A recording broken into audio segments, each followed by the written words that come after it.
work session and meeting in order. We have a roll call, Mr. Manning. Mr. Rich, Present. Mr. Venable, Present. Mr. Buckner, Present. Mr. McBride. Present. Thank you. Quorum is present. We have our prayer by Mr. Porter and our pledge by Mr. McBride. God our Father, we once again come before you as your humble servants, and we're thankful for the blessings you provide for us each and every day. But we know that there are several things, God, that are on our heart that we need help with. We need help with this pandemic, with the virus spreading throughout our community and affecting so many of our citizens and their loved ones. So God, we just pray for some relief from the virus, whether it is because of it be your will or because of the vaccine or whatever reason. God, we just pray for some relief. We pray for peace and harmony in our country. We pray that those that are at odds with each other will find a way to find a peaceful resolution to their differences. Pray you watch over us and guide us, and bless all those that are serving you. In Christ's name, amen. Amen. Attention, salute, flag. I pledge allegiance to the flag of the United States of America and to the republic for which it stands, one nation, under God, indivisible, with liberty and justice for all. All right, like to ask for approval of our agenda. We have a motion. Before we approve the agenda, I'd like to add organizational chart to that. On the work session, No, I'm sorry. add number, see, do we have anything on the back? Yes, number 11.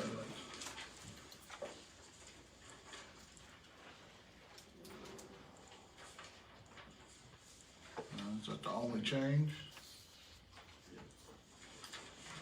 All right, take a motion to approve the agenda to the work session and to the meeting with that one change. I'll make that motion. I second that. Have a motion and a second. All in favor say aye.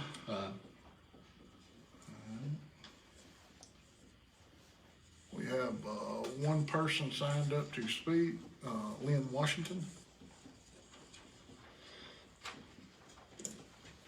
So good afternoon, I'm in Washington with Forestry Commission. I've been to county forester for years. I'm the area manager of the counties up here in northeast Alabama. Recently celebrated my 30th year this month, so it's been around.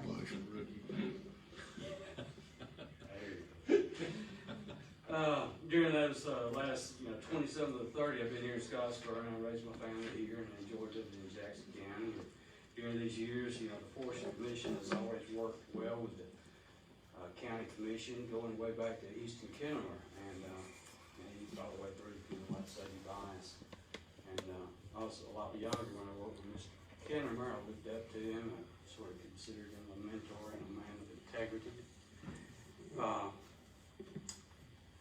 So without rehashing the situation that the previous county commission had already dealt with in a positive manner, without muddying the water that's already flowed under the bridge, without digging up dead cats, I want to thank y'all on the commission that continues to provide the Forestry Commission with office space. Because if some of y'all hadn't overridden Mr. Gussie's decision to take our office, our response time for wildfires would have been much, much longer, because we would have been moved to the office we own in Brownsboro or to Guntersville. The commission placed the importance of priority of the needs of Jackson County's citizens as important as a priority. So Bruce and I thank y'all. We especially thank Danny and Mike Sisk and Jason who stood up for us. But I caught some hard feelings, I think. And Mr. Guffey sent me a message through Bruce that said, we didn't get to keep the office because of my fussing. I didn't consider it fussing. I just considered myself doing what we need to do to keep us here. Shortly thereafter, the young woman who cleans the building told me she was no longer allowed to clean our part of the building. I also took note that the this is gonna sound funny now. The pest control was no longer spraying our portion of the building. We're in the back half of the solid waste building out there at the old convict camp. Just the back 2 rooms and a bathroom. And, you know, you can just imagine if you're spraying bugs in half the building, the insects are just gonna retreat to the area of the building that's not been chemically treated. They'll live on until the chemical dissipates in those treated areas. So I have 3 requests. I'm here to make 3 requests. One is to restore janitorial services that have been stopped in the whole building, including our office, and the pest control as well. Doesn't make sense not to spray the whole building. And one other item, when our regional forester, Jason Docker, came and addressed the commission, that was June 24th, 2019, concerning that office space, he requested that the commission provide better lighting in the office, and Mr. Dockery agreed that we would buy, the forestry commission would buy the LED light bulbs, and then the county maintenance guys would install them. We bought the light bulbs. They've been in my office since August of 19. I've got a picture on my phone, if you want to see it, of the lighting in our office. So, in conclusion, those are my 3 requests of the county commission. Don't want to hurt anybody's feelings. Didn't mean to back in June of 19. So that's all. I appreciate your comments, Mr. Washington, and we'll put that on a very soon work session. Try to get with you and look it over before we discuss it. Thank you. We'll move on to, if we don't have anybody else signed up to speak, so we'll move on to our regular meeting agenda. I want a motion to approve and a quote for the sweep of the courthouse. If we could have a little bit of discussion on that before, because I think there's been some development in that. I think Right. some of the upstairs has been done, and how did that affect the price that Well, the individual gave you? Mr. Pierce wanted to speak with you about, you know, the possible inclusion of their contract company who is gonna do their sweep. We still have our quote for the third-party company we got the quote for, but, Mr. Pierce wanted to speak with you first before we move forward with their company. To proceed, and make sure we don't have to wait 2 weeks to get that done, I guess we could entertain a motion to approve one of us the authority to make that negotiation and. Yeah, from what I gather, it should cost no less, no matter, if we did every building, no less than $2,000. Or no more than $2,000, I'm sorry.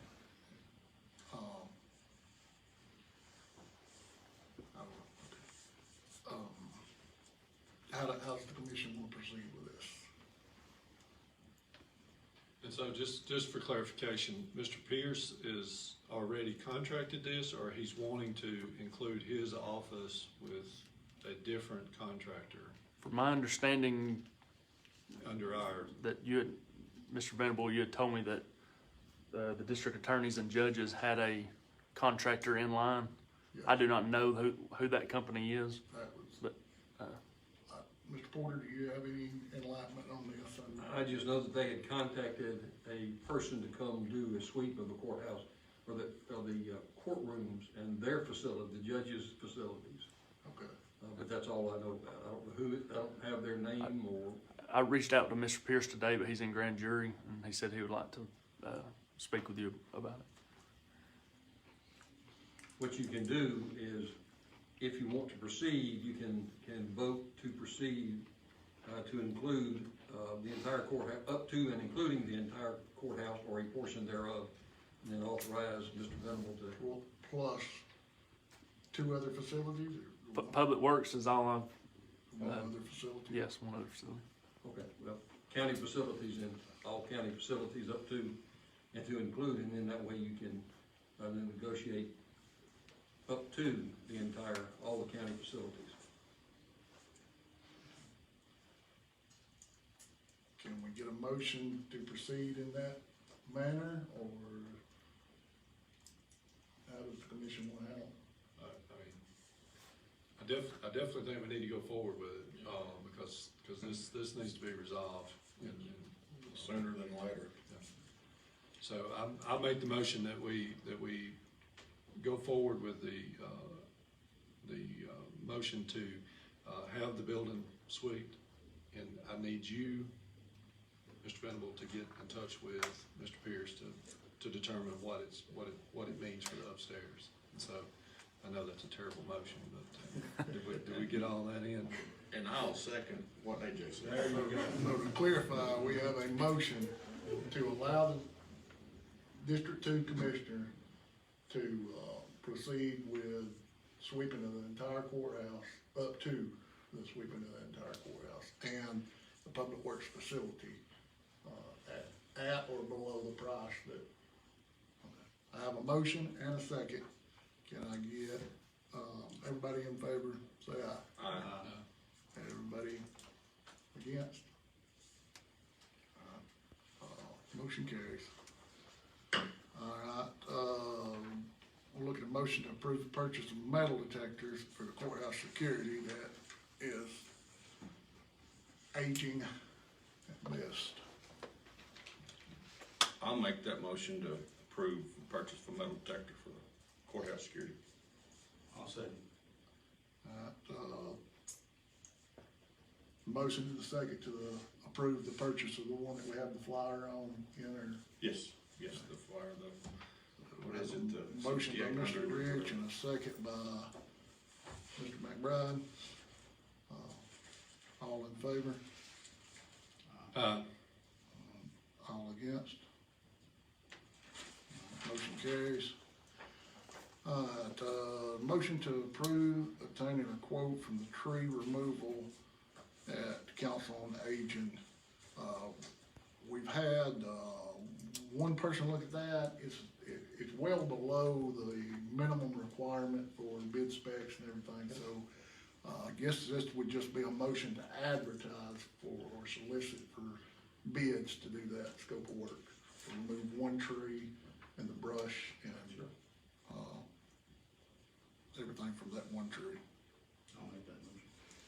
A motion by Mr. McBride. I'll second. I do have one question before we vote. Is this the only tree that will be at an issue while we have somebody out there? Yes, it is. I've got 2 quotes already and I'm waiting on 2 more. Okay. They said a couple of days they would get back to me. But it's gonna be a while because of the rain and all that before they can get in there anyway.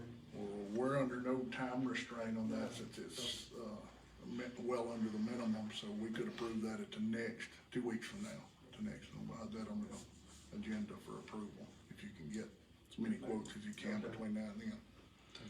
So we have a motion and a second, all in favor? All against? Motion carries. Motion to approve and let bid for the roof replacement on the Liberty Lane property. I'll make that motion. If you'll look in your packet, Mr. Campbell has been nice enough, even though this is not in his department, he has done an extensive amount of work on researching some templates for similar work for other municipalities. He took some of the templates of work that they have led, took the pricing that we did get, and combined those into this document that's here. Mr. Campbell, you feel this document is complete enough to let for bid, or can you explain what we have here?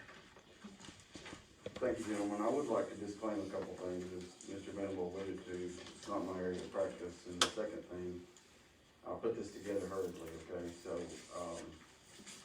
I would like to explain a couple things and walk through it just briefly. But to answer your question directly, this would be a component of a bid package that we would advertise and solicit bids for, okay? So, there'll be multiple requirements, and I can walk through some of that, but this would be the nuts and bolts.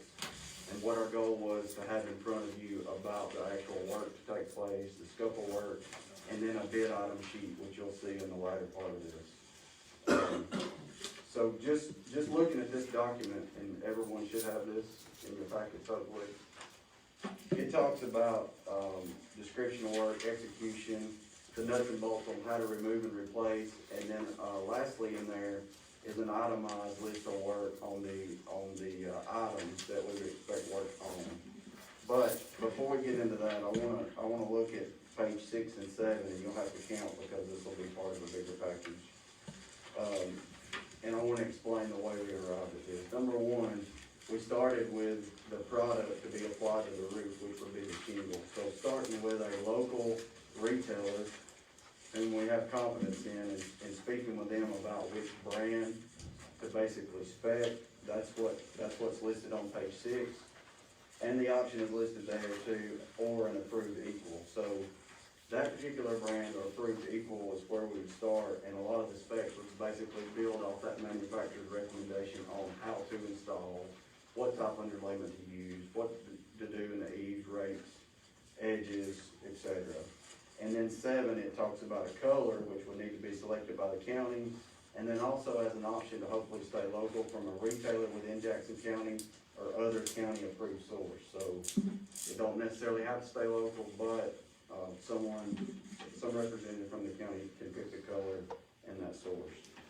And then let me give a little bit of information on the last sheet, which is titled Contract Bid Price Schedule. The itemized listing is based on previous estimates that I was given, okay? So that ranged from 49,800 to 76,500.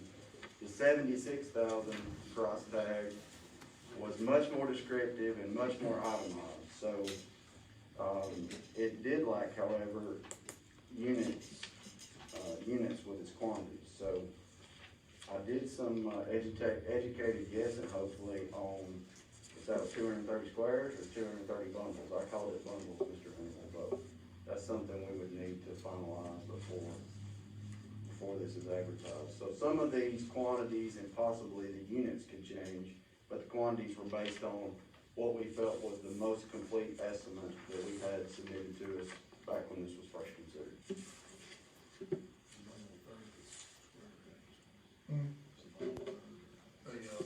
There's 3 bundles, that's why.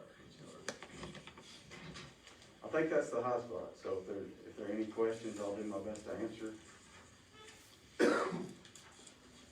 Thank you.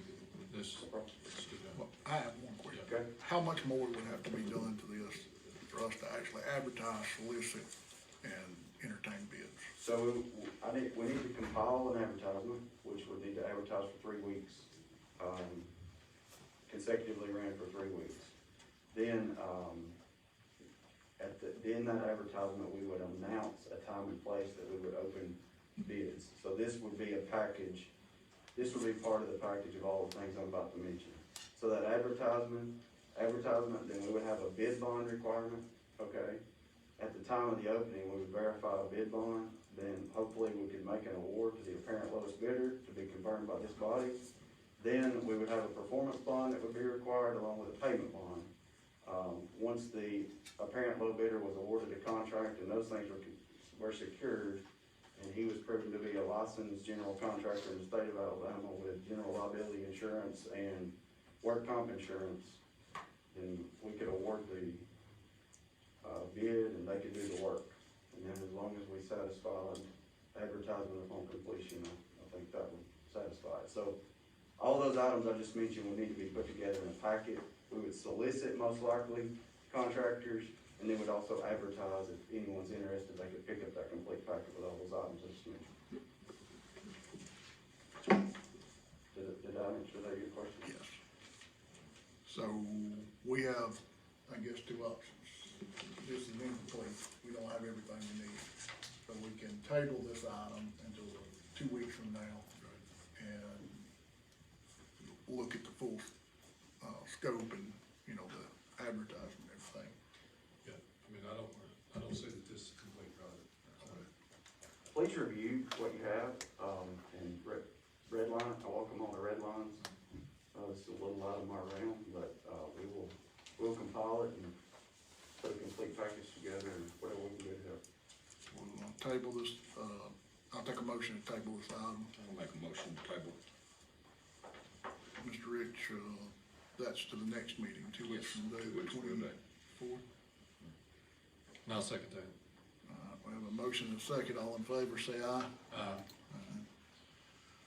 All right, we need to approve the minutes. We have a pack, Mr. Chairman, in our old business, we didn't, that's what I'm doing now. okay, you want to do that?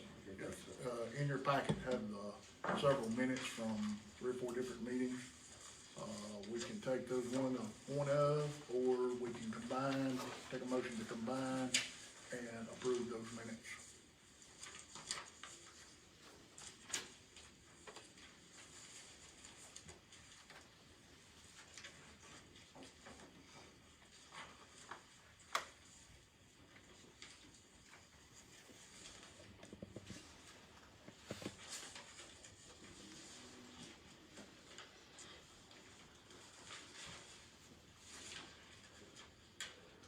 Can we get a motion? I'll Yeah. make a motion. Yeah, go ahead. Motion by Mr. Rich. Can we get a second? And I second that we combine and accept all of them at one time. All right, all in favor, say aye. All Aye. opposed?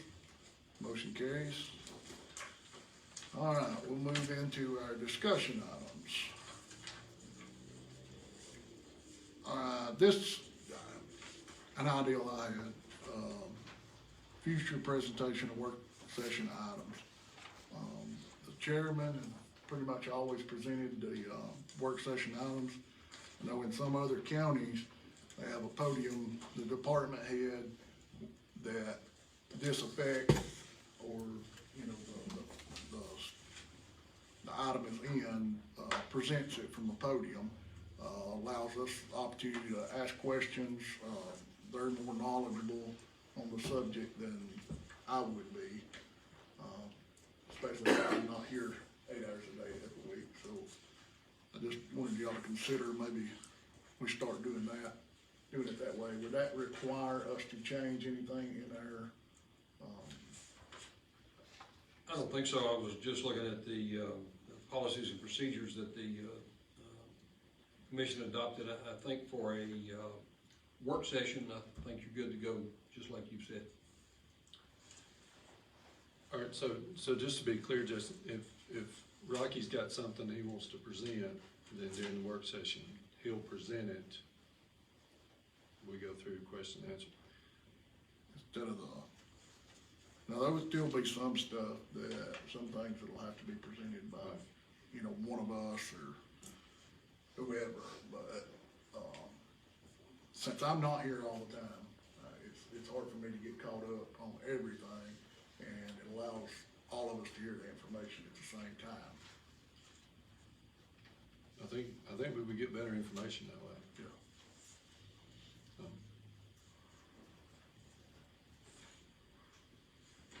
Anybody object to us beginning to do that next week? All right. Well, that's the way we'll start our meeting next week then. Next, we have travel and training policies. Just wanted to look over what we have got in place now. You have it in your packet. Maybe not have a lot of discussion on it tonight, because I don't know if you two guys have ever seen this. And just recently sworn in, but just want to make sure that we're doing things the way we need to do them, and possibly even starting a policy that the commission approves travel. I think we've had some unnecessary travel. Well, that's in this current policy, but it says department manager or, Yeah. well, it says chairman.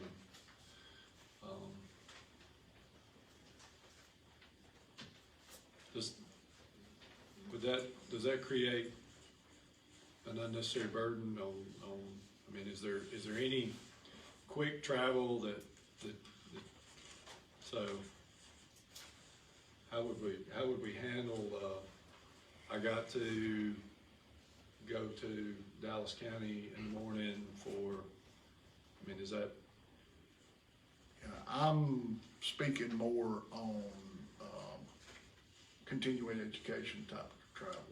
Stuff, and we may need to spell that out in any new policy that we might adopt, but, and this policy may be sufficient. I just wanted everybody to be aware of our policy and how we currently, conduct, our travels, and make sure nobody wanted to change any way in which we approve and conduct travel.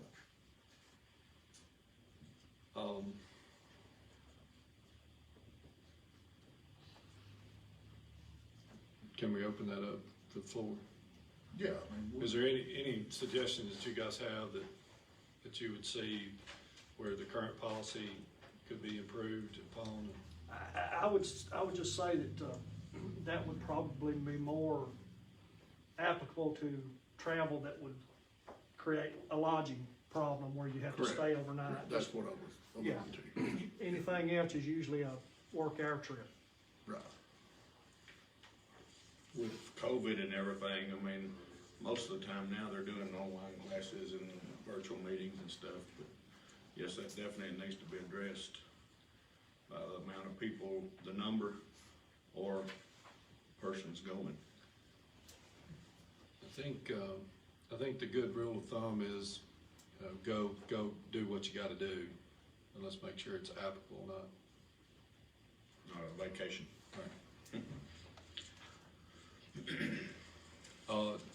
Is it reasonable for professional development that we get a report on that, or is that, or can we request that? I mean, I'm not.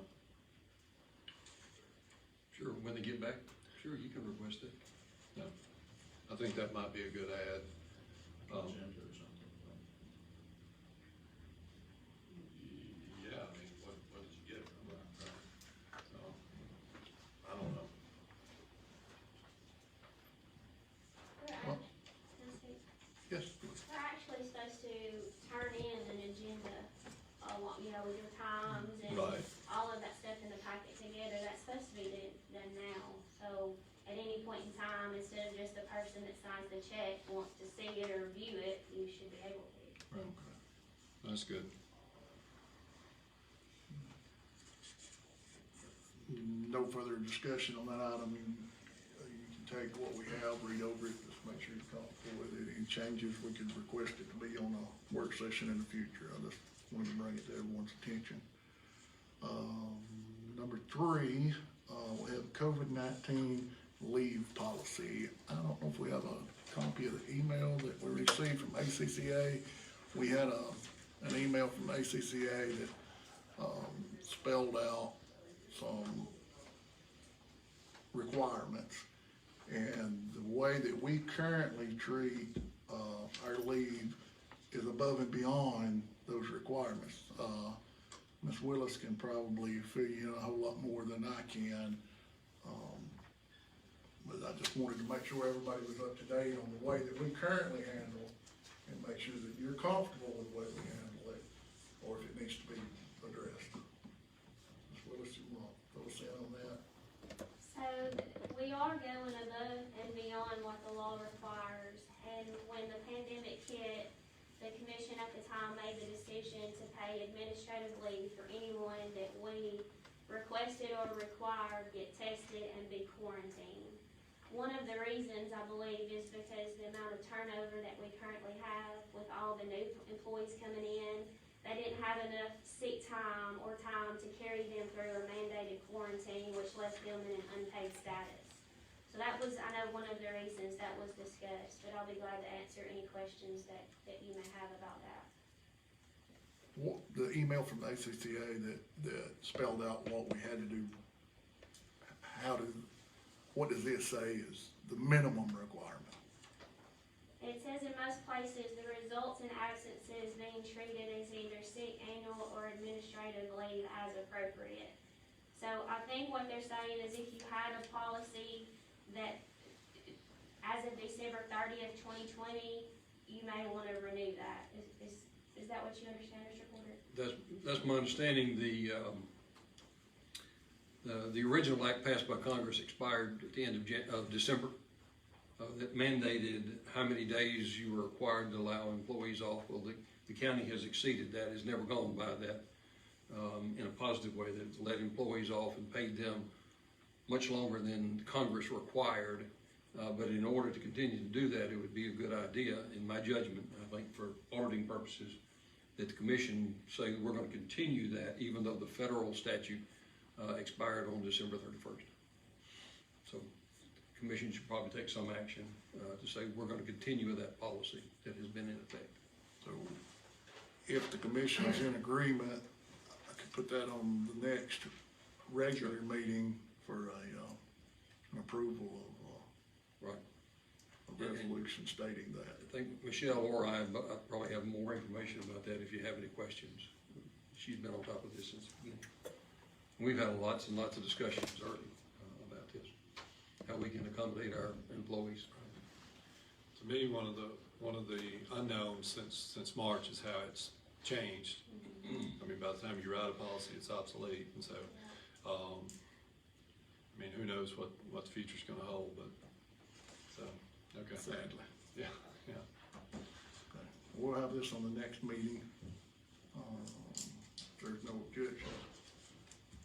Next, our EMA director, we have a request, it's time to renew Code Red or change You providers. should find 3 proposals in your packet from 3 different companies. We've been soliciting proposals since about September of last year.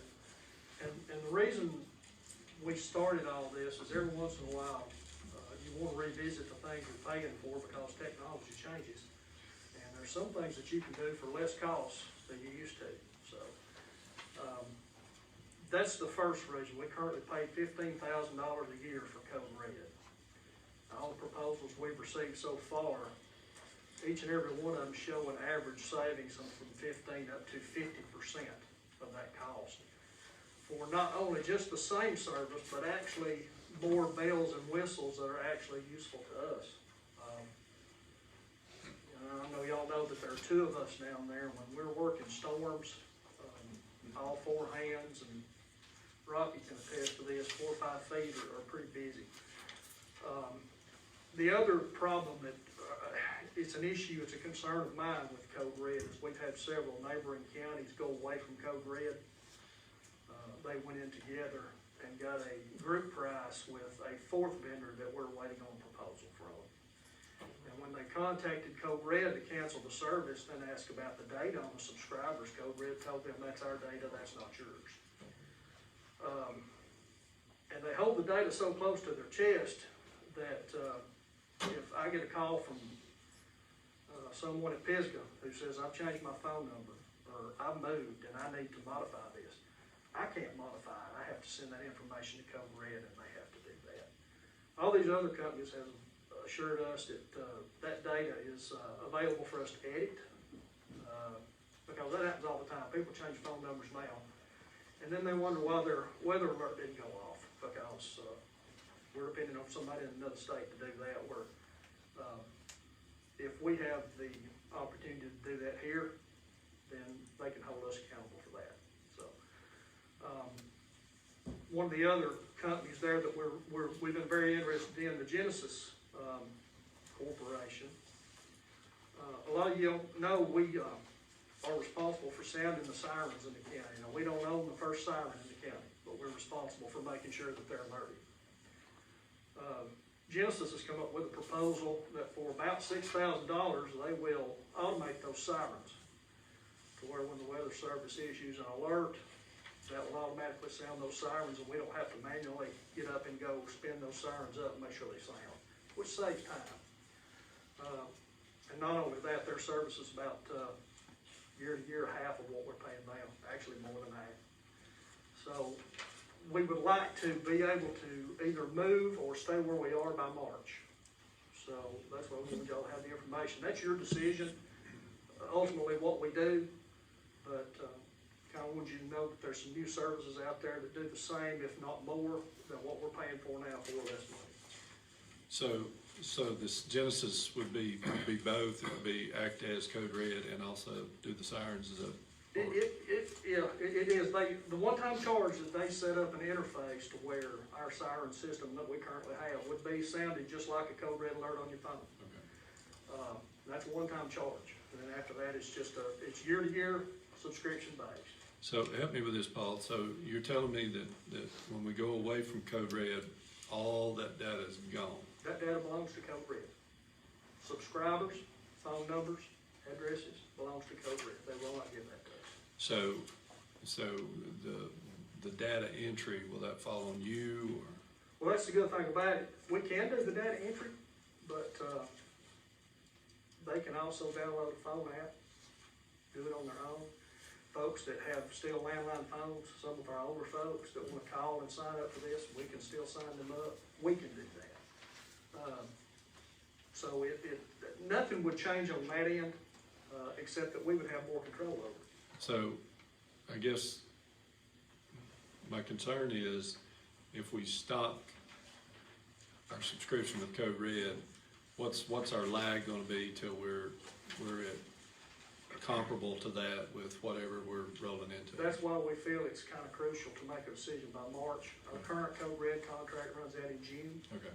So That gives that's, us 90 days of, having two systems. And that way, we get 90 days to switch everyone over, Right. and then Code Red will still be in effect, so there won't be a drop off of it. and if social media is still a thing, we can probably use that. Social media, if it's still a thing, but you know, that's the good thing about this too, this will automatically post to the social media, to Yeah, I'm the county talking to you, website. Facebook. It will do that automatically. Now we have to do that manually. Right. Do you know offhand how many numbers, how many contacts Code Red has for Jackson County residents? It's not as many as you would want them to have. A population about 53,000, I want to say 22,000. Well, that's pretty good when you consider households. Roughly half, but that's phone numbers. Right. That's not necessarily, a lot I of know. folks have their landline and 3 cell phones. Well, mine is the only one set up in my household, and I'm sure you set it up back umpteen years ago, and it's just, so, yeah, it needs to be updated, and if we can do it at a savings, I think the bigger thing is being able to control your data and edit it yourself. I know That's huge. the cell numbers, I don't know how people do that, constantly changing Our numbers. only alternative now, when someone calls and needs their number and their address changed, is we start a brand new account for them. Right. So at some point, those old numbers and old accounts they'll become a burden on the system, because it's still ringing those old numbers and those old accounts. A lot of people don't understand what we're talking about. I'm sure on Facebook, there's people asking themselves what's Code Red, but, could you explain? I mean, it's a great service. I'm on it. I think all the commissioners are on it. It's one of many warning services that, allow you to connect directly to the National Weather Service, and when they issue a tornado warning, it comes to your phone, or it, comes to your email, text message. And you have to be in that polygon You before are it in that will actually polygon and alert that you. get right, so if, you live in Scottsboro and you're signed up on Code Red and there's a tornado at Bryan, it won't wake you up at 3 in the morning unless you live in Bryan. So that's the good thing about that. All of these services do basically the same thing. So you've got 3 bids so far, and you're waiting on a 4th, and One you more to come. anticipate that to be, We're doing a demo on that Wednesday, and, we anticipate to have a proposal for that before the end of the week, and then we'll present it at the next meeting. Or make sure that you've got a copy of it. We won't need to present it, but make sure that you have that. so are you gonna make a recommendation, or are you just giving us the 4 to choose from? I would like you to look at that and see what you think is the best bang for the buck. We've demoed all these systems virtually, so we know the one that we think gives us the most for the dollar. Just curious, you mentioned the other surrounding counties going together. Are we too late to get in on That's the that? fourth proposal. So, because for me, I would think a continuity of the system would make it, Right. because there's obvious goofy areas in Jackson County that they need that Sure, kind of- but you know, you really gotta remember, they all rely on the same National Weather Service warning. So if we have a different system, we have a different system right now for DeKalb County. If we get a tornado warning that straddles the county line, we'll both get those. Both systems will sound those. I know I'm asking too many questions, but so if I work in Huntsville, then I'm gonna get alerted by our system that there's something coming in I'm signed up Huntsville? on Code Red as living in Jackson County, Alabama. And 3 years ago, I was in Orlando, Florida, and there was a thunderstorm warning for Orlando, and I got it in Orlando. Okay. So it's based on where that actual Where you phone are. is, if it's a Okay. cell phone. Okay. It will follow you, in other words. That was, all right, I'm good. Do you feel you'll have something ready to make a recommendation to us 2 weeks from now I or hope 4 so. weeks from I now? hope so. It will be no later than 4 weeks. Okay. And there won't be no issue of getting everything switched over and, It'll just be a matter of us communicating. Right. Say, hey, you know, if you decide that you want to do something else, we just have to get the word out that, Code Red will work in Jackson County until June of 2021. We're going to this new system. You've got time to switch over. Or call us and we'll switch you over. If you could just let us know by the end of week after next, where we can get it on the work session if you want it 2 weeks from now. We'll do it. If you're prepared, please let us know. We'll make sure to get it on the agenda. Thanks, Paul. Sure. Thank you. Next, we have Council on Aging Director. Again, some of these things, I just want to make you two guys aware. I don't know if you were aware or not, we're functioning with an interim. Our director retired. I don't know if you want Sounds to familiar. pursue, advertising for that position, how we want to handle moving forward. We'll wait till we get a new chairman. How do we want to handle that? So how long have we had an interim? Excuse me. We actually have not named an interim. We have 2 supervisors that are currently fulfilling the job and reporting to me, HR, payroll stuff, and to the commission. So this body has not named, give me a letter for an interim. I'll But, stand corrected.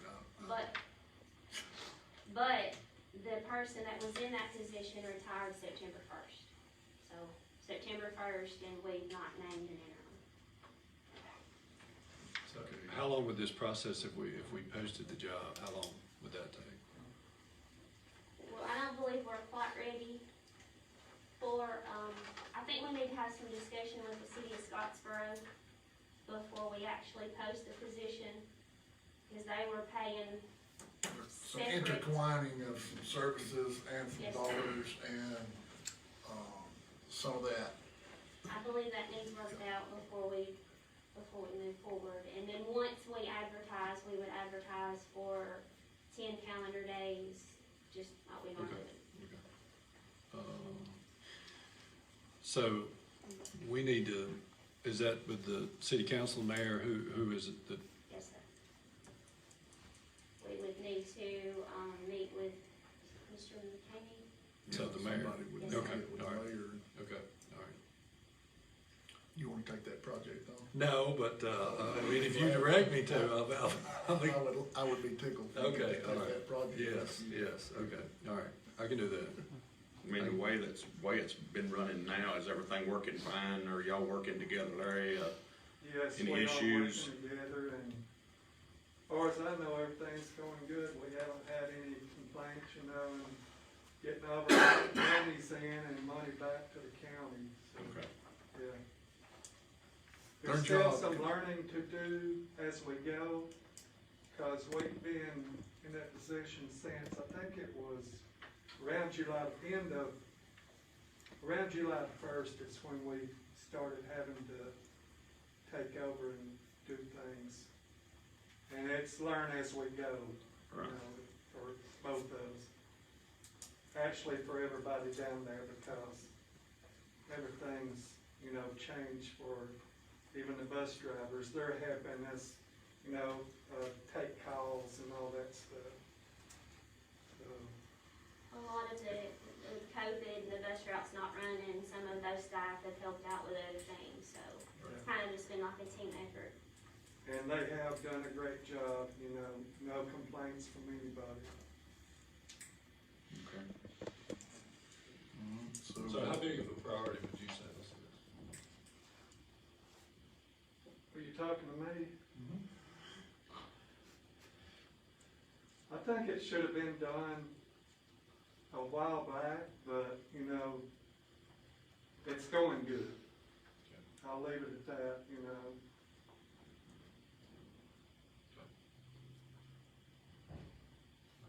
I'm listening. Do I have homework? Sir? I have homework. Yeah, you got it. Yeah, Yeah. And you just get back to us and Yeah. Okay. All right. we'll proceed, Let me highlight that, that's my after homework. you educate us on it. Alright. We'll move on. Next thing we have is Auburn study. And again, some of this stuff's updating you guys, but I don't even remember how far back it was. We had, a lot of disgruntled employees. We had a high turnover rate. We had employees leaving to go to other municipalities, other counties. So we decided to have Auburn to come in and do a work study, for several different reasons. We had some unbalance within our own ranks as far as people's job description, their pay, their longevity. Auburn has they've met with department heads, they've sat with employees, they've studied employees' jobs. They went back, wrote a report. They have sent a portion of that back. Ms. Willis will expand on this in a minute, but she has several questions. There's some missing data, which COVID had a delay in Auburn sending anything back to us. In talking with Ms. Willis, I think right now she needs to get a list of questions, a list of the voids that are in this study, get those back to Auburn, try to get clarification on those. And then the department heads would need to look at all the job descriptions because they had made changes to job descriptions. We need to make sure that it's like the department heads thinks it needs to be. Ms. Willis, do you want to add on to that, or if I missed anything? No, I think you pretty much summed it up. The job descriptions that were created and sent to us, the department heads reviewed, and a lot of them had requested changes. Those were sent back to Auburn. That has now come back to us, and as Mr. Venable said, now those are gonna go dispersed back to the department heads to review to make sure those changes actually happen. In addition to that, in reviewing the information, I have submitted a list of 16 different questions so far of discrepancies or, maybe things that are missing or job titles that were incorrect. And I am waiting now on those questions to be answered. So it's really a work in progress. It's not a situation where it's back and we're finished. I mean, it's a study, but we're still working on it. And any of you have time to go to HR office, she read me off the 16 questions she's had so far, but there's end of year, W-2s, turnover rate, COVID. They're struggling to get all of it digested, but they're doing all they can right now. So, I mean, we're very much in a process on this study. And so these questions you've submitted or you're going to submit? They were submitted already. Okay, all right, and so if you could just update us as we come through with, because there's, what I understand on this study, there's some things that need to be looked at systemically. Of course, this is just a study, it's not this is what's determined. But as soon as possible, I think definitely the four of us and probably by that time the five of us will need to look through, go and see what we can use to the advantage of the county and particularly the workers, because I don't see this turnover problem being resolved without some good changes. So thank you.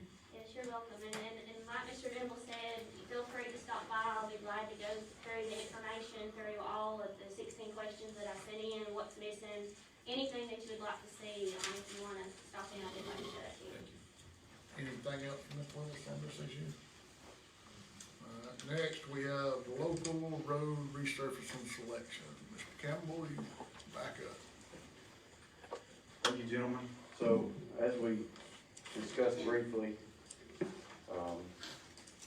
I hope to provide a list to you, and this is exactly as it was presented back when we decided on the 2021 county transportation plan. As you probably recall from our discussions, we excluded any local road category of resurfacing work from that transportation plan that was approved, and only included other types and classifications of roadway. So before you, it's per district. This is just a short list of recommendations. By no means are these the roads you have to pick from. It was just roads as we scoured each district, roads that stuck out, that were in poor condition, that we could, felt comfortable recommending to you as a starting place. This summary sheet in the front, per district, per length, per cost, it's estimated at approximately $35,000 a mile. And there are a few things that have happened since this was presented originally to now that I need to bring forward. The first thing, in District 2, Mr. Venable, County Road 36. So it was already on this list prior to the construction work at the city landfill and prior to closing the 412, that portion that was vacated or to be vacated portion. So we are hopeful that this commission selects all or part of that roadway to be resurfaced, so we can actually restore that chip seal surface, because right now it's soil and aggregate. It was reclaimed, reworked, due to that truck traffic and activity at the landfill. We had to work on it, so it's been reclaimed. However, the entire roadway, which is represented in that 2.78, Mr. Venable, is not all that has been reclaimed. So the part that's been reclaimed is from the railroad spur out to 412. So it's just north of 2 miles, but not all that 2.78. If we wanted to include the entire roadway, we would recommend is the 3 layers or triple surface treatment on the reclaimed portion, and then we would just do that final layer of 89 over the rest of that, just to make it all uniform and so Does this dollar amount reflect that process? it would be an estimated per mileage of the triple surface treatment, but not that other. So it all gets lumped together in that 35,000 per mile, understanding that some of the roadways will have reclaimed sections and some will just get the top layer. District 4, Mr. McBride, let me mention this. You're a little short on roads there as far as distance. A lot of that's a direct relationship to the lane mileage that you don't have. When we looked at this, there's some portions of County Road 175 that we could do maybe similar to 143, I believe it was, where we did some portions. Just be mindful, and this is for everybody's information, that once we mobilize the contractors, we need to have some substantial work, right? So we're gonna stockpile material, we're gonna have areas for him to pave, so it all needs to be relatively close. You know, we can't do a quarter mile one side of the district and then, another mile and a half on the other. Logistically, it don't work. So if you have any questions like that, we can work through any of that. So, this is a summary, these are suggestions, and then the pictures are kind of divided by district and attached to that summary sheet. And then working on back through the pictures, we talk, it's always about money, so the 2021 County Transportation Plan was based on County Rebuild Fund, and it was based on Federal Aid Exchange Fund, right? So this would be just county dollars we're talking about spending here, so I would direct your attention to the 111 account and the cash balance there. So, that 111 account and that cash balance, you could safely estimate if you all pick 2.5 miles each and we have a 10-mile plan, we're gonna be $375,000, maybe $400,000 range to complete that work. I will mention that, one of our big caveats at the time of the county transportation plan, we had a lot of unknowns with 17 and a lot of big expenditures that were planned. So we have since worked through that, okay? North of 600,000 for that contractor's been paid. We're in the healing stage of 17 now. We've got a lot of work to do yet, but all of the work that's ongoing, we should realize 80% of those dollars reimbursed to us from the state. So, that account stands to improve from the work going on 17, and disaster 4555 from the Easter flood. Those funds are, near or trickling in now from some of that work. And then, one more sheet, past the bank account information, there's that 2021 county transportation plan for you to see. Just be mindful of those projects that were selected. I mentioned a different classification roadway, those are all gonna be hot mix, okay? So that's gonna be a resurfacing project with the exception of County Road 38. That's a pavement preservation project, and that would explain why we can go near 4 miles for $250,000. If we wanted to allow too, if I may, a little extra time for you guys to mull this over, so, it would be our request that it go an extra work session, prior to your vote, if that's agreeable to everyone. And if questions arise as you're reviewing this, or we need to include different roads, or get you numbers on, cost or anything like that, please advise. So how many roads in each district are we gonna try to do? All these here, or just pick from this list? It's really the choice of you all. Our goal had been a 7 to 10 mile, years back, and I'm talking more than 5, there was no local roads being resurfaced. We changed the way we did business, and we mustered up some funds, and we at least were trying to get 7 to 10 miles. We used remnants from county rebuild funds and picked up almost 7 miles last year. But you'll see, I believe, in looking at the pictures and the condition of these roads, they're deplorable. Right. So, that's 10 miles of road that we don't have to go out there, these guys don't have to go out there and patch to death and put patches on top of patches, and it allows them to focus, further on down the road. And the problems are not exacerbated. They can reach other roads that need it. And 10 miles, although that's not near enough, it's a step forward, for a year's time. You mentioned County Road 17, I don't wanna go back to it yet, but, we have 3 more roads that were damaged in that same flood. Landslide type damage, large scale construction fixes that fall under another umbrella, another FEMA dollars. Yes. So the reimbursement's gonna come back slower on those, so I guess what I'm asking is a comfortable dollar amount you feel like that we could spend, because we still have the capital outlay on these others, and the reimbursement's gonna come back slower. So if you could give us a round number, for us to not exceed, to keep from depleting your capital, your ability to perform on these next projects that's coming up. Yes, sir, I think it's a great point, and I appreciate the consideration. I think anything around 10 miles, I think we can stomach that. So 350,000 Yes, sir. neighborhood? Yes. Okay. And I can give you some information on that basis. So we've gotten, the final geotech report is in. We've gotten a sneak peek at that. We haven't digested it all and came forward, but that's coming soon. It looks like more of a less intensive fix for County Road 189. We were hopeful that it wasn't a sinking, issue like we saw on 17, and it looks like a lot shallower. So shallower usually translates to less expensive. So we feel comfortable.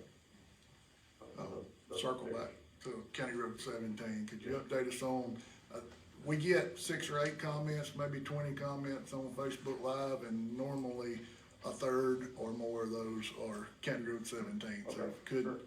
update us on that and let us know where we're at. So we're calling it 65% complete. Now, when you go out there and look at that, it's gonna take a trained eye to realize that a lot of that 65% you can't see because it's underground. So if we think about the excavation stage, the subsurface stabilization stage, constructed that load transfer platform, and to the stage we're at now, which is constructing the GCS wall. We are complete with the first lift of that GCS wall, which at its tallest location is about 7 feet. The next step now is to start bringing in that road-based fill material. It'll go from the GCS wall to our stabilized cut slope. And as we bring that in, this wall will go up in layers, as will that field. So, right now, at the current time, you can see where there was, rock outcropping that's exposed, and also still is some of the drainage piping that is exposed. So all that'll get covered with a road fill as this wall comes up. So we are approximately 65% complete, and we're hopefully estimating a late spring, early summer completion date, but we still have a lot of work to do. It's very tedious, it's very slow, it's time consuming, it takes a lot of labor to build this thing. We're building Egyptian style walls, right, where we have to do tiny layers with fabric. All of the L brackets have support brackets that have to be undone and fabric folded in, hand tamped aggregate that's placed with an excavator. So there are men on the ground, you know, doing a lot of different things. They have to hand tile the hardware wall. They have to hand tile those L brackets together to construct this thing. So they're taking little pieces and constructing a giant earth retaining wall with it. So it's a slow, tedious process. At the longest stretches, it takes almost 2 weeks to complete a whole run, a layer of that wall, okay? And so, thinking of that, we've gotta get to a point at the tallest where it's almost 18 feet tall. Thank you. Yes, sir? Thank you, gentlemen. Mr. Campbell, I got one more Yes, sir. question. I got some calls today about the 96 portion where they've been hauling dirt to Wooders Creek. Can you update, I know we've got, talking with, you conversed with the contractor out there. Is the dirt hauling job still going on with, you know, I've got complaints about the situation of the road, the shape of the road. Have you been in contact with that or here of late? I'm not 100% complete on the status of that project, and if everyone's not familiar with what Mr. Rich is talking about, so from Boulevard Landfill, the short distance on 96 over to Steam Plant Road, in which the truck route crossed that, and they were filling in the basement areas of the plan, as I understand it. Yes. Which, when we selected our county transportation plan in 2021 plan, 96 was on there. And we basically took it off the table because we had learned that stuff coming back. Fast forward to now, that trucking had exacerbated some base failures that were already existing and poor condition had already existed. And some of those repairs had been made by that general contractor as an act of kindness and good neighbor. So, to answer your question directly, I don't know about the status of the project, if it's complete or not. The last visit I made to the roadway, the base repairs had been done. There was some evident tracking out of that landfill on the County Road 96, which we had complaints about. But in conversing with that subcontractor or contractor, he assured me that it was not them. They come out of a different entrance that is stabilized. So, I think there's different parties perhaps, you know, involved in some of the mess. Okay. I can find out the status of that report back to you if that's Okay, acceptable. that'll be fine. Appreciate it. Yes, sir. Anything else? Thank you, gentlemen. Thank you, Mr. Campbell. Next on our agenda is, Sportsman's Landing. We spoke briefly last week, I think, then Mr. Buckner and drove down there, I've been previously with Mr. Rich. You know, Mr. McBride. There's 18 acres down there. Mr. Barnes got Mr. Campbell, we talked last week that we were gonna do some drainage and surface work on the parking area, the boat launch area. I just wanna have a conversation, how are we gonna proceed with that property? The city of Scottsboro at one time had asked us, to sign that over to them. They wanted to do, a trail from Bibicoma Bridge, which they own the property where the, old barge landing was, and they wanted to do a trail down to there. The commission at that time was exploring the possibility of having some additional camping or lodging type, structures. We can't build anything with a foundation, but we could have camping, RV, that. I think it would be good for us to have a community meeting, invite the people from that community, have a discussion with them on what we may or may not wanna do down there. Any anybody have any objections to us, maybe setting one of our meetings in February, March for a later afternoon meeting and inviting folks from that community to come. And, No, I certainly don't have any objections to that. It's an interesting piece of property for sure. I don't know exactly what could be done with it, but, anything that has access to the water like that's certainly something we need to figure out how to utilize in a way that's best for the county.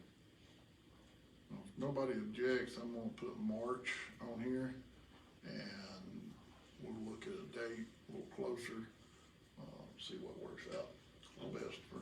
On the sportsman landing, when it was in operation, who was in charge? I mean, was it leased out? Fill me in on that. TVA, the way I understand it, signed that piece of property over to the county for public use. And some 30 years ago, 25 years, whatever, it may have even been further back, I don't remember the contract date, in the 60s. They subleased that property to a private group, which I don't think was legal. But since that time, that group has, signed it back over. Have they signed something saying that they no longer have a claim on the property? There is a written document from the Sportsman's Landing Group that says that they are no longer in possession, no longer responsible. So they have divested any interest they might have had. So we can actually change the name of the Yeah. place or whatever. Yeah. Okay. Appreciate it. I'll see that we have that set for sometime in March then, if nobody objects. Number 9, moving on, is our park insurance project. Which way we wanna go with the park, guys? That's what we need to decide. If we want to start a, pontoon pier or / boat dock, we wanna, You got a packet, should have, put it in your mailbox, in a mailbox. put it in the mailbox. Okay. You don't have a copy of it? Yeah. Pass this one around.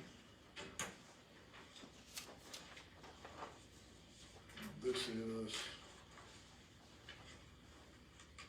That's the estimate. There were 15 pontoons left with wheels, and that's the estimate of 15 campings. Around $700,000. You wanna split both of them? But we've got enough. Bob, insurance money's gonna be what, 500,000 probably? Yeah, roughly right around that. 200, definitely $200,000. I don't know where you wanna get that $200,000 if you decide to go with both reads. But I think you have to use the whole check, and it's not right.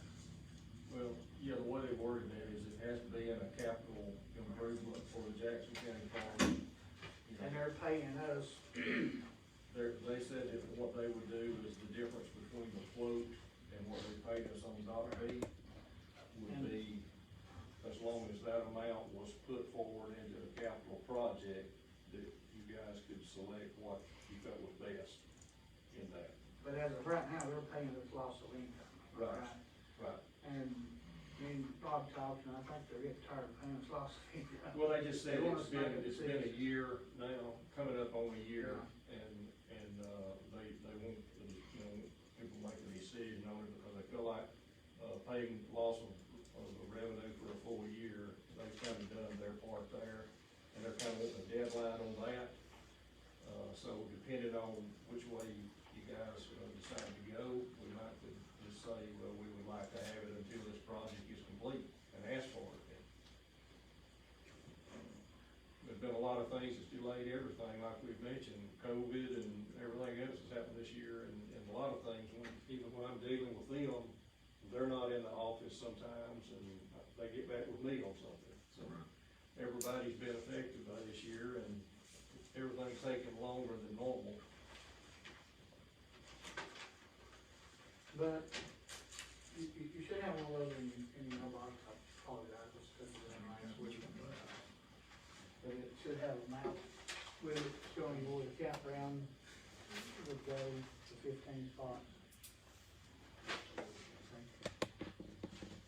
So, oh,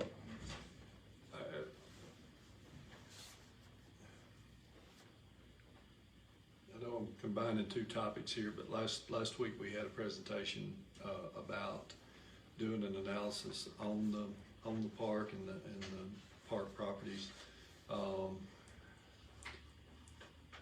Should that transpire before we make a decision on where to spend the money, or should we invest the money and then have somebody come in and say, how should you spend your money and how should you plan for your future? And I think we've got, my feeling, we got enough people on waiting list to fill those slips and fill those campsites. We can start making our money back right now. What you're talking about, it could drag down another 6 months, 8 months, or a year. Well, I mean, even, it's not an overnight payback, so, I understand that. right. Well, And I'm not down in this, I'm just, I mean, before we, well, anything you do, you can, if you don't, I mean, you can take it away, you know, if I would take it all away, but anything I've recommended, you can add to. Okay? And that's something we talked about for a long time, is putting campers on the hill. Okay? Personally, our shoreline down there is congested already. We don't have a lot of shoreline. You know, everything's crowded, odd angles, some of the docks are different angles. I'm definitely for camp spots. I mean, it's gonna bring in dollars, it's more profitable. Can we get more than 15 campsites? Yeah, I'm just showing you where the best 15 would be, and you would step up that hill and put more. I mean, I might be more inclined to wanna do, Yeah, I've got a drawing. yeah, all of it we can in campsites. And so in converting these areas to campsites, just for anybody who's, I mean, I know there's a bit of underground that has to go into this. Can you kind of talk about what it takes to establish a campsite? We gotta tell you electrical, we gotta tell you water, we gotta tell you cable, we gotta tell you sewer. And then you gotta tell you pad, where your camper sits. And so the estimate that you've put in includes all of that? Yeah, for those 15 campsites. Okay. Would we need to, I mean, last time we had that third party that made suggestions and stuff when we done the cabin stuff, and I don't think we need to go that route if we can keep from it. Can we define a scope of work and ask for bids for someone to come in there and cut a road bed, install these utilities, and actually develop that hilltop? Well, We go that route, I mean, instead of And you can develop hiring your an own, architect. you can develop your own bid specs. And you can maybe use some of what we have before as far as each of the pads, you know, what you need for each pad. and we've got that from Lads where they rebuilt the campground when it was destroyed in 2009. Right. We have that. Okay, could you get that template together for us, and let's look at that in the next work session? Yeah, so, you know, it's a pretty good sized book, so.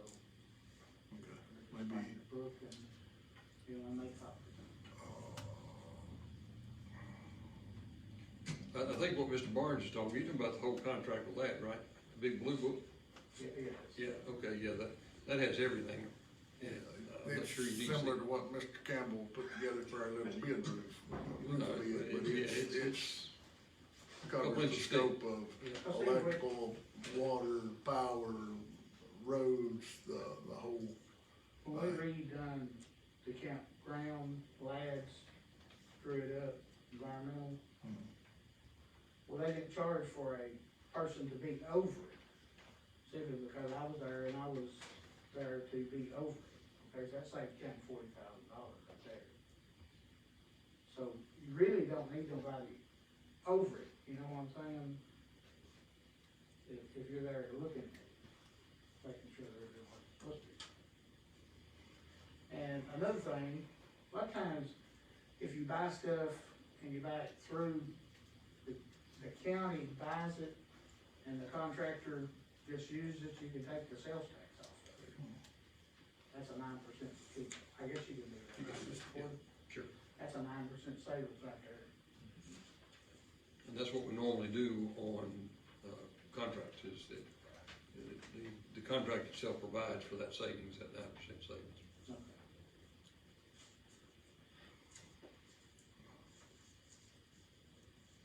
How do we want to proceed? Have it on the next work session? Well, I'm absolutely, I like Carl's proposal. You know, it's to take it in totality, you're talking about going above what money we have from that insurance, but, you know, it's something to look at, but yeah, I think, Well, those two projects would bring in $85,500 a year. Okay? So if you had to borrow it from the general fund, you pay the general fund back in 2 years and 4 months, something like that. All right, just the next work session, and we'll look at some more particulars on it. No objection. Sounds good. thank you, Carl. Yeah. All right,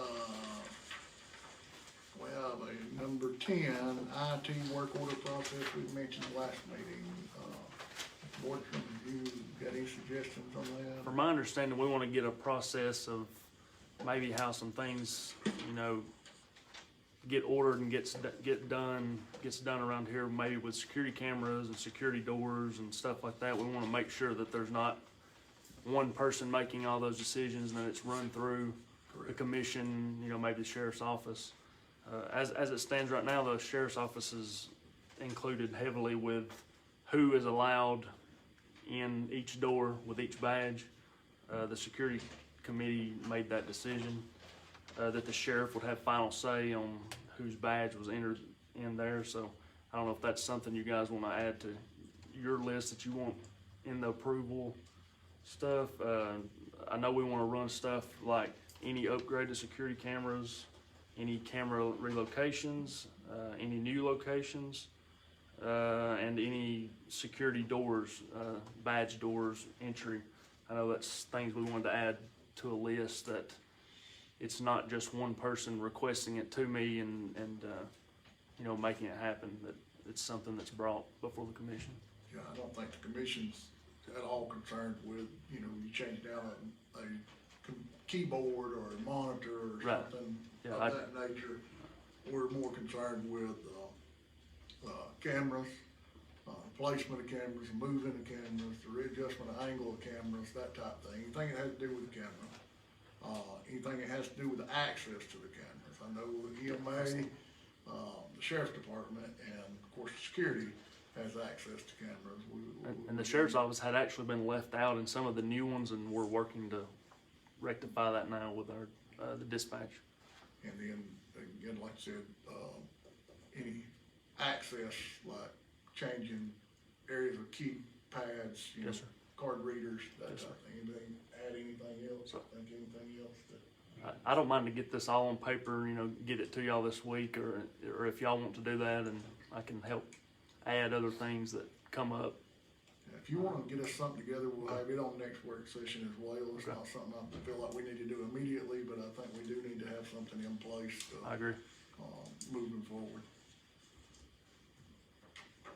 Anybody have anything else from Mr. Boardsman?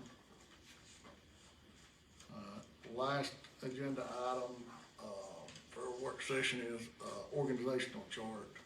Mr. McBride is, organizational chart in what department? In the commission office, looking at, Anna Lewis, there's been some changes made there, and I just want her to feel comfortable with having someone to go to and having a direct supervisor for any questions she might have. I think we need to look at how it's been done in the past and make some decisions there on how to handle that. Mr. Manning may be able to tell us more. I can't remember exactly. I know we had an employee to retire and left an open position. We had, when Mr. Ashburn was here, he moved anybody out from under him because he was appointed, he was unelected, he didn't feel like he needed an employee answering directly to him. So employee was moved, to be under Mr. Manning as department head. And then when Mr. Guffey took office, the employee was moved back into the position to be report directly to, the chairman. I don't need anybody to report to me. I'm not here on a daily basis, so I can't, you know, I don't need that responsibility at this time. Now, when we have a new chairman come, you know, but at least temporarily, I think it would be a good idea to have, to make that move back. And we have an open position. I don't know if we want to entertain the idea or wait a little while, but Mr. Manning, I think if we've made that move, would that suffice in being able to make sure that if we had somebody out, that, I know Ms. Lewis has had some training in what, the other two do as far as. Yes, sir. Yeah, to kind of give you a quick summary, Anna had always worked for me, basically, Anna, Jamie, and Denise. And I guess somewhere along the time when Kathy retired, Kathy Hancock, before you two guys joined us, but, when she retired, we did not refill that position at that time. Well, Kathy didn't work for me, Kathy worked for the chairman directly, she didn't work for me. And then when Tim come aboard, then they basically moved Anna from my office to basically working for him. So that left me, with one person short. So Anna has basically always worked for me up until, I guess, about the time Mr. Guppy took over the position. So, I'll be glad to help in whichever way you guys feel like best. I mean, she knows how to do most of the stuff, in a lot of different duties in the office, since she worked out for about, 10, 11 years. So, she's familiar with a lot of stuff in there. There's no objections. I'll have this on the next, regular meeting, and entertain a motion on how to proceed with that organizational chart. That ends our lengthy agenda. We hear from department heads, Ross, you have anything? No, sir. Deputy, anything? Something, and Michelle and I have discussed this a little bit today, is department heads, when you send your people, and Paul, you might have more input. He's done. Okay. When you send your people for these COVID tests, make sure you're getting a COVID test and not an antibody test. I'm not a doctor, but it seems to me that if I get symptoms this morning and I go in for a test and it's actually an antibody test, I probably don't have them yet. So I know some of the places are advertising COVID tests, I don't wanna say it on Facebook Live, that are not. They're actually antibody tests. Again, I'm not a doctor, I don't know exactly how that works, but it just seems to me like that's not a good choice for us to send our people to get a negative test. You're gonna get a negative test, in my opinion, day 1 or 2, and I think it takes several days and maybe weeks before your antibodies even build up. So I don't know if that's the best choice for our employees. I've got one that's out. His wife had no taste, no smell, all the other symptoms that you can get. She's had 3 tests now, they're all negative. But I still told him he had to stay away for 10 days. I hope that he's still covered by admin leave because we told him he couldn't come back. He's a jail employee. If he goes in there, we've got issues if he's got it. So far, thank God, no symptoms. But she's got COVID. She just says tested negative 3 times. So, do we not have a provider or list of providers of folks to get tests from? I mean, are we just? And I think one of our providers is one of the ones I'm discussing. Yeah, so originally when we found out we were not aware that that was actual an antibody test. Now we know that. So one of the things that in this COVID policy, and maybe something that we need to discuss, is although we send out a testing sites, so we've now found this out, but we've also been told, and I don't know if it's right or wrong, but some of the rapid tests, like Huntsville Hospital will not let you get a rapid test and report back to work. They don't feel that it's accurate. We have had, should we get a rapid, we encourage you to get a rapid so we can get you back to work. Then you have employees that say, well, do I have to get a rapid or not? Well, they got a rapid, but I didn't, and then so does the commission wanna make a decision on they have to get a rapid, we don't want them to get a rapid? Like, there's some things like that I believe that also need to be discussed. Now, I'll be glad to send an email saying, let's not get a blood test that we know is an antibody test at this point, if y'all are good with that. But I feel like we also need to make a decision on, do we care if they get a rapid or not? Do we wanna require they get a rapid, or go with, like, the school board, or I believe the school board, Huntsville Hospital will not allow a rapid. So, do y'all want to make that decision, or do we wanna let it be up to the? We want the most accurate test. Right. In my opinion, if a rapid test, there's some question about its accuracy, then I don't feel like that would let it go. And Paul, I had the rapid test from Dr. Bradford's office. I had COVID and, the insurance paid for it. So if you, insurance will pay for it. I'm just going back to my original question. If there's places we want them to go to, do we not limit where they go to, and it's you've got to go here, or are we just accepting whatever? right now, the commission has not said these are the only places you can go. We find out there's a testing site, we add that to the list, send the email out. So if the commission would like for you to only get a rapid or not be able to get a rapid, that would help me navigate the email of these are the sites that you can go to. Mr. Porter, what's your input in this? I think it has to do with whether or not the test is accurate. But I think you need to be consistent, because so far we've been inconsistent. We've just basically said, okay, these are the places we recommend, but you just bring us the test and we'll take the test results. So it does seem, I think Michelle's correct, we need some consistency, because it also plays in on pay. Because if they don't take the rapid test and they wait for the long-term test, and they're gonna be off more days, and it may still come back negative. So the commission, or allow Michelle to make that determination, come up with that list and say, this is the recommendation that I have for how you handle this. We can have us something together, a recommendation together, before the next meeting. 25th. Yes, I'll be glad to do that. I would just like for you guys to either, I don't really wanna be the one that makes a decision whether it's right or No, not. that's fine. So, The concern that I have goes with Mr. Porter. If we've got, I can choose, well, I want 5 days off, so I go to the place that takes 5 days to return my results. I know I don't have it, so I get paid for 5 days. If I go get rapid care and I'm gonna get whatever, then I'm rolling the dice whether it picks it up or not. I think what we're asking is for Ms. Willis to come up with a written document that says, this is a proposed policy or regulation. Right. These are the places you go, and if a rapid test is available, you take the rapid test, or not, whatever you decide.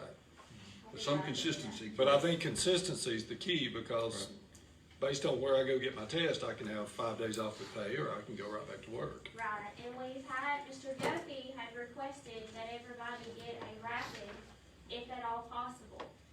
That's been being done, except in a few cases where maybe they weren't able to, and then there was some, well, you took longer to get your results back and I returned back to work the same day. And I guess the bigger question is do we feel like those rapids are even accurate, and do we wanna go that route? Cause I would, and, I don't know, That's out of our scope, I think. so who I'm not a determines doctor. that? Well, Campbell has something to add. So some employees prefer to go to their doctor. their doctor, and they take their doctor's recommendation on what test that either that doctor provides or what the doctor recommends. So there could be built-in variations in what that employee wants to go or where he can be seen even. So some of these doctors that are giving tests, if you're not a patient, obviously you can't be seen there. So I just mentioned that for consideration. But again, the problem with that is, well, I can't get in to see my doctor for 3 days, and that's where I want to go. And he suggests that I take this 5-day test, and so I'm out 8 days to determine whether I've got a positive test or not. And we've had that situation happen. So And the director said we need to go get a rapid. Because they were waiting a few days to see their doctor to get results, which may take 5 to 6 days, and then if they were positive, quarantine for 10. it makes me want to say that anybody administering a rapid test that we know is not accurate, we ought to get reimbursed for it, but we're not going to get that. I get that, but I mean, if you're selling a bad product out there, that's out of our scope as well. But who's to say the other test is accurate too? Yeah, don't get me wrong, I don't think any of them are perfect. I think the positives are probably pretty good. When you get a positive, I think you're probably positive. But I think you're getting a lot of false negatives. Right. And I think some of them are 85%. Is that good enough? Well, I don't think so. and we've seen people get multiple tests and just roll of the dice, what's it come up this time? And so I don't know that there's consistency in it. And we've had some that have had 3 tests and only the final one would come back positive. Right. And that was a long-term test. So we for sure want tested for the COVID virus. I think that's something that should go immediately into effect, is that only testing for COVID, not the antibodies. And this kind of goes back, like you said earlier, as soon as we roll out a policy or agree to one, there's something that changes or something we find out. So originally this comes out and now we're suddenly finding out, well, that's antibodies. Although it says negative, it's not, you're negative for COVID, you're negative for antibodies. So we're learning obviously as we go, and about the time that we create a policy, again, Mr. Butler, something does change. Thank you for bringing that to our attention. Did you have something else? Mr. Manning, do you have anything? No, sir. Ms. Willis, did you have anything else No, on sir. any other subject? Mr. Anderson? No, sir. Mr. Campbell? No, sir, thank you. Did I get everybody? Mr. McBride, do you have anything you want to add? I know everybody's gonna get home to this ball game by then. I didn't do this on purpose. But, it won't be long, just keep these people in your prayers with the COVID, like I said last time, is real, and just continue to pray for our country and our neighbors. That's all I have to say. Mr. Buckton, you have anything there? Yeah, I want to echo what Commissioner McBride said, that we do need to be mindful and prayerful of our society and everyone in this world we found ourselves in. So I think we need to practice on being better people, and it starts with ourselves and seeing how we can go to helping our neighbor and being a whole lot less argumentative and critical would be a great step. So until next time. Mr. Rich, you have anything? Yeah, this is just like they said, I just want to know what ballgame they're talking about. But, Well, I ain't right, we'll talk about it. COVID is something that is here, and it's probably gonna stay a while, and we need to make sure that we plan to try to avoid large contact with a lot of people. Cause I was told there the other day that it's starting to make the second round, people's already getting it twice. And then there's a new strength of it coming out over, just everybody needs to be safe, and that's all I gotta say. Thank you, and roll tide. I do have a quick little something for y'all to be thinking about. Mr. Livingston, Senator Livingston had a Miss Sarah James to call me from Tarcog. There is a pool of money that's available to Jackson County. We'll take it. About $500,000 to Jackson County area. The deadline for us to submit a plan for those dollars April the 1st. I spoke briefly with Mr. Manning about it. We are more or less the conduit. The county won't get any of these dollars, but it could go to small businesses, hospital, EMA, volunteer fire departments, municipalities. The caveat is 2/3 of the municipalities have to sign off on their plan. Miss Sarah, Miss James is planning to come either 2 weeks or 4 weeks from tonight. I just wanted to give everybody this to be thinking about. There's several different ways that small businesses, hospitals, volunteer fire departments could receive some of these funds. And y'all just be thinking about a way that, we can present this in today's environment with COVID. It'd be hard to have a large meeting and involve all those entities. So we need to be thinking about how we might put a plan together. But she's gonna come present something to us, and then we're gonna have to, in some way, reach out. Maybe we split up the communities, 3 or 4 amongst each one of us or something, and we visit the mayors or city councils or something to make that known to them. And that's all I got now. I'll take a motion to adjourn. I'll make a motion to adjourn, Mr. Vice Chairman. We have a motion, do we have a second? Second. We have a second in the motion. All in favor, say aye. Aye. Aye. We are adjourned.